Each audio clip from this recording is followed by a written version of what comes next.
Hello, and welcome to episode 152 of Prog Review. And if you haven't read the description, I'm going to talk about Tony Banks' A Curious Feeling.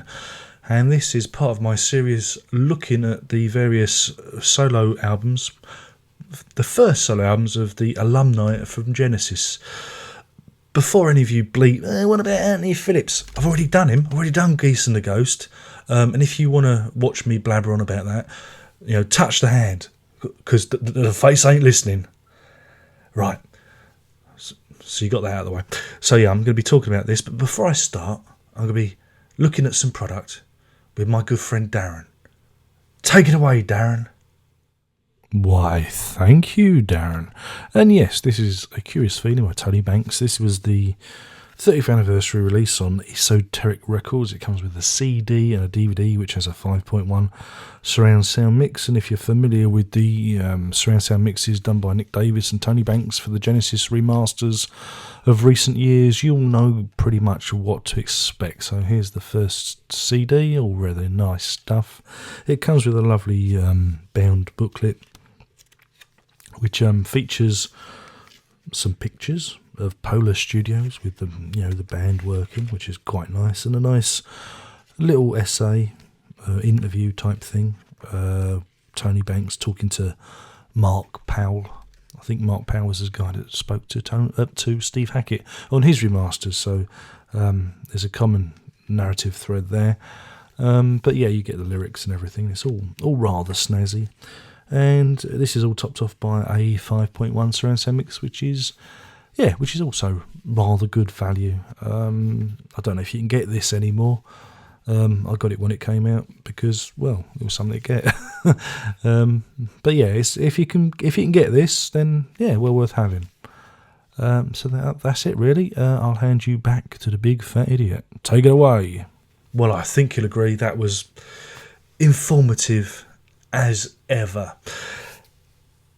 A Curious Feeling, released October 1979. This reissue was put out on the 19th of October 2009, making it the 30th anniversary issue. It comes with a little DVD and book. You've already seen that. I'm repeating myself again, but this is an album it's taken me a long time to love it. It really has. It's been a long, hard slog. It's not a record that I was ever a really big fan of, and that's not because of Tony Banks particularly, or because he's a keyboard player. It was never an album that tickled me. But I think it's because of the era that it comes from, and it's only this reissue and studying it for this prog review and listening to the surround sound and digging deep. It's been tough. It's been hard for me. Anyway, what to say about the record? The concept behind it is based on a short story by Daniel Keyes called "Flowers for Algernon," which deals with intelligence and memory and playing God in the lab with people. And Tony Banks was going to use that idea. I mean, it's all in the little booklet. He was going to use that idea until there was a musical produced based on the same story with Michael Crawford, more commonly remembered as Condor Man. Just me, is it? Some films you can't unsee. I'm talking about Michael Crawford, the guy that did Phantom of the Opera and, of course, Condor Man, and some others do have them. So this caused Mr. Banks to rewrite his story somewhat, but it still deals with the story of memory and what it is, what our memories are to us, and what happens when we lose our memories. Does it change us as a fundamental person? It's all very deep and quite miserable stuff, really. So yeah, the cover is quite interesting. It's from an Australian artist called Ainsley Roberts, and he does lots of Aboriginal art. And this is Woolawait, the Boatman of the Dead. And so Tony Banks has used that image, and that's what you see here. It starts off with a song called From the Undertow. It's actually meant to be the opening of the song Undertow from Then There Were Three, but it was dropped, and Tony Banks has used it here, and you can hear echoes I mean, Then There Were Three hangs heavy over this record. It really does, and that's what I found. That's probably what I found difficult to love, because I wasn't a big fan of Then There Were Three back in the day, 20 odd years ago. And again, it took me a long time to love that record after the remastering, the remixing of it. I found my love for it.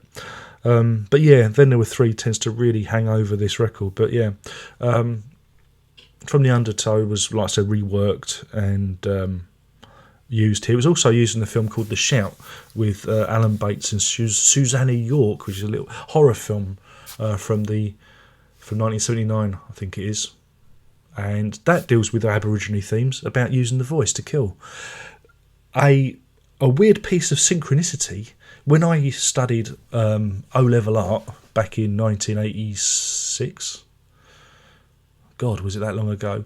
I had to do a project where I had to design a movie poster for a film called The Shout. It was actually the same film. Just a weird bit of synchronicity, that.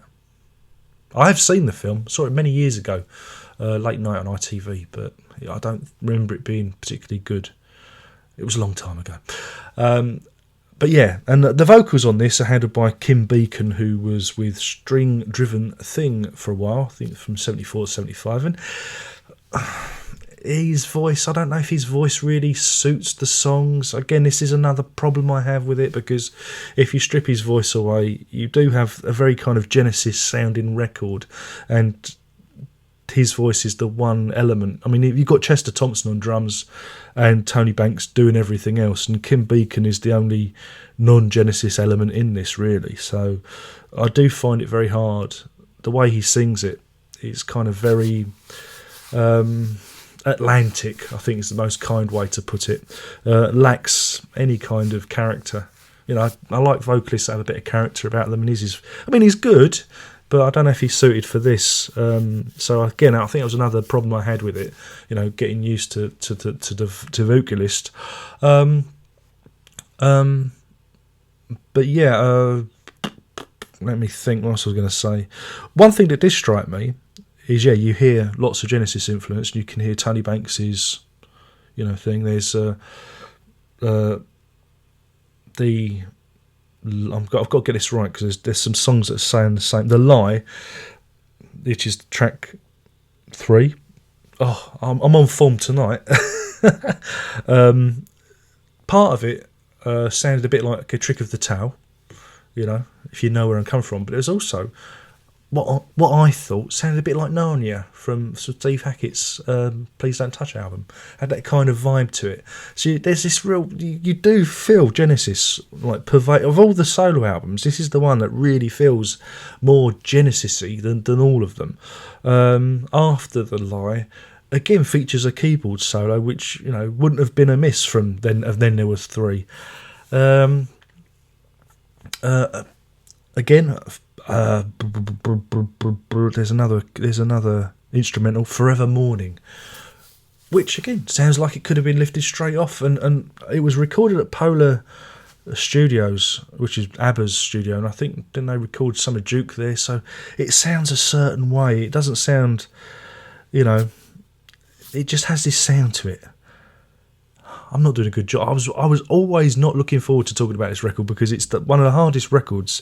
I mean, I could have sat here and slagged it off, but, but I didn't want to. I wanted to give it a fair crack of the whip. And like I said, I've been working really hard to love this record. And there's bits of it I like. Like I said, I like the instrumentals. Forever Morning. The Waters of Leith. Again, that's probably my favourite piece. Again, very, very Genesis-y.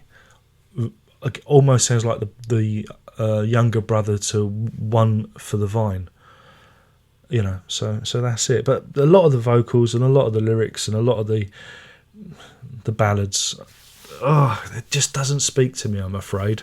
And if anyone ever says, it's Phil Collins that made the band go pop, listen to this record, because it's more poppy than it is proggy. Yeah, you get some strange time signatures, some changes, and you get an awful lot of synth and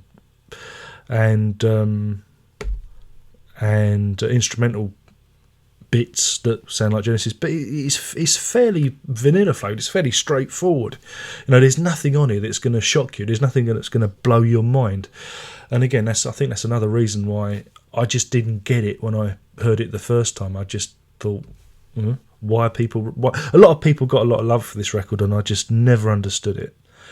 When you compare it to, say, A Geese and the Ghost or Voyage of the Acolyte, I just think this comes way down the line. So yeah, in terms of a rating now, in the old days I would have rated this very low, but I did enjoy the reissue. I enjoyed what they did with this, with the DVD and the booklet, because the booklet explains a lot of the story and the rationale behind it. And I think I needed that. I think I needed an explanation, and it really did help me to understand it. I had this on vinyl years ago, and I just, like I said, I tried, but there wasn't much love there. But I really did enjoy the actual record. So I'm going to give this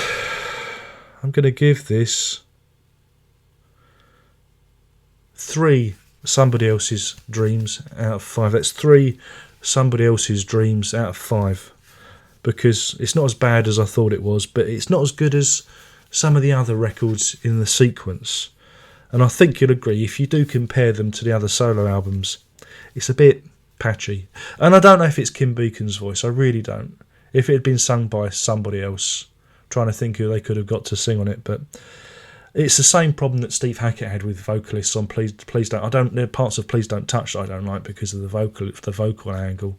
So there you go.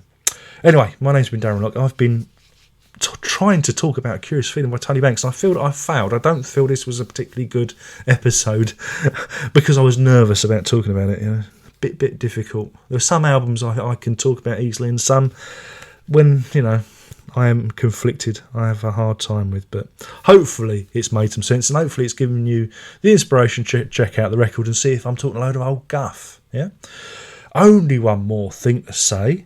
And you know what that is. And that is Prog on. Look, did it with a different hand. Prog on. Ta-da.